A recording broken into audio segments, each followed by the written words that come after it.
paper. Awesome!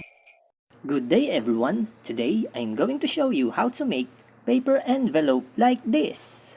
Alright, let's get started.